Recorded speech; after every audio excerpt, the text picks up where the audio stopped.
Hari ini lagi ke Bogor, ada acara sharing ya di kawan sejalan. Terus kebetulan sharingnya juga sama sahabatku, sama Indah Dari, jadi kayak happy banget. Karena dari kemarin pengen janjian susah banget. Ya kalau ada event bareng kan mau nggak mau jadi ketemu. Berarti memang setiap minggu pasti kan? Enggak. Aku jujur udah lama banget nggak syuting, udah lama banget nggak isi acara karena emang lagi fokus sama anak-anak dan agak susah ya keluar rumah. Nggak tahu ya, mungkin karena introvert gitu, jadi kayak kalau keluar rumah tuh butuh energi dan alasan yang harus besar banget kayak kenapa aku harus keluar gitu. Jadi kalau lagi udah ngeyain kayak oke, kayak belum tentu sebulan sekali juga. Berarti kalau misalnya ada acara-acara tuh gimana tuh kalau gitu kan? Ya makanya aku akan lihat dulu acaranya seberapa urgent sampai aku harus keluar ya, mungkin karena emang apa ya, enjoy sih di rumah ngurusin sama anak-anak, deket sama mereka gitu. Jadi kayaknya ketika aku harus meninggalkan mereka harus ada alasan yang lebih besar kenapa aku harus keluar gitu. Oh, tadi acara ada Nah, hari ini kenapa aku mau keluar karena acaranya pertama sama 500 orang. Itu kan cukup ramai. Terus ngisi acaranya bareng sahabat aku sama Indah Dari. Terus aku juga ketemu sama Umu. Belum pernah ketemu secara langsung. Jadi ya pengen silaturahmi juga, pengen kenalan juga gitu. Gitu sih, ya tetap perlu kan keluar, kenalan, sosialisasi gitu ya. Cuman acara emang harus yang benar-benar aku kayak pengen di sana gitu. terus juga melihat anak juga bisa ketika Ya, seperti apa di sana. anak sakit, cuman kemarin pas operasi juga aku udah dampingin, terus aku juga udah izin karena kan schedule ini kayak udah 2 bulan yang lalu. Terus aku udah bilang sama anakku kayak, aku tinggal nggak apa-apa ya gitu kan dari sebelum dia mulai operasi. Kalau kamu nggak oke, operasinya kita undur aja karena kalau aku batalin acara ini, yang aku rugikan lebih banyak, ada ya, sampai 500 orang gitu. Akhirnya alhamdulillah anakku bisa ngerti, makanya dari persiapan operasi, dia operasi sampai tadi juga aku dampingin, jam 10 baru aku pergi. Sekarang aku mau pulang dan alhamdulillah udah bisa keluar dari rumah sakit jadi mau jemput. Sakit apa kalau boleh tahu?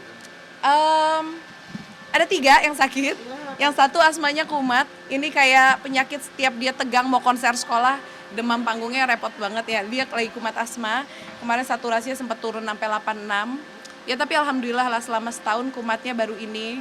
Terus si yang kedua Kaba kemarin dia cuma sakit radang tenggorokan, cuma jadi demam meriang. Nah kalau yang ini berarti dalam kondisi sehat, cuman dia harus operasi amandel, adenoid dan konka hidung karena dia kalau tidur ngorok. Jadi aku takut dia sleep apnea, terus kualitas hidup dan tidurnya juga nggak baik karena oksigen yang masuk ke kepalanya kan agak susah payah ya kalau nafas gitu. Jadi hari ini operasi perbaikan untuk kualitas tidurnya yang lebih baik nanti gitu. Tapi dalam kondisi sehat dia alhamdulillah. Jadi cuma operasi juga kan di bagian Iya, karena kalau operasi amandel, adenoid kan orang harus lagi dalam keadaan sehat gitu. Jadi ya baik-baik aja, alhamdulillah udah selesai, lancar, aman. terus sekarang kondisi udah baik-baik aja anak-anak kan? Alhamdulillah udah lancar semua. Kak juga kan kakak kan udah punya anak yang bisa dibilang kan udah teenager nih udah mulai ABG nih, nah gimana nih kak caranya nih? Pokoknya intinya ngurusin anak ABG lebih ekstra dibandingin ngurus 3 balita. Ya, aku pikir kan kayak ngurusin balita mereka belum bisa makan, belum bisa jalan, terus belum bisa makan sendiri, belum bisa jalan, itu kayak agak lebih, aduh capek banget ya energinya, tapi ternyata lebih punya anak ABG gitu. Ya tapi aku menikmati setiap fase kehidupan anak-anak karena ya binder. Jadi aku tahu banget apa yang dirasakan, difikirkan, proses anak ABG itu seperti apa, proses berpikirnya, mau dimengertinya gitu. Jadi ya senang aja, berarti tiap hari aku ngerasain kayak ada satu hal baru yang aku harus belajar lagi. Tapi lebih protek lagi kak, kakak sama kak Mas Hanu gitu. Iya, emang tugas sebagai orang tua kan kita menjaga anaknya, menjaga amanah yang Allah titipin gitu. Jadi ya kita ngejagain, tapi ya cara menjaganya bukan yang overprotective gitu, serba enggak apa segala macam, tapi anak tuh kita ajak diskusi. Kenapa sih kamu boleh begini, kenapa nggak boleh begini? Kalau aku larang, efeknya apa buat dia? Kalau aku izinkan, ada resiko apa yang akan dia hadapkan?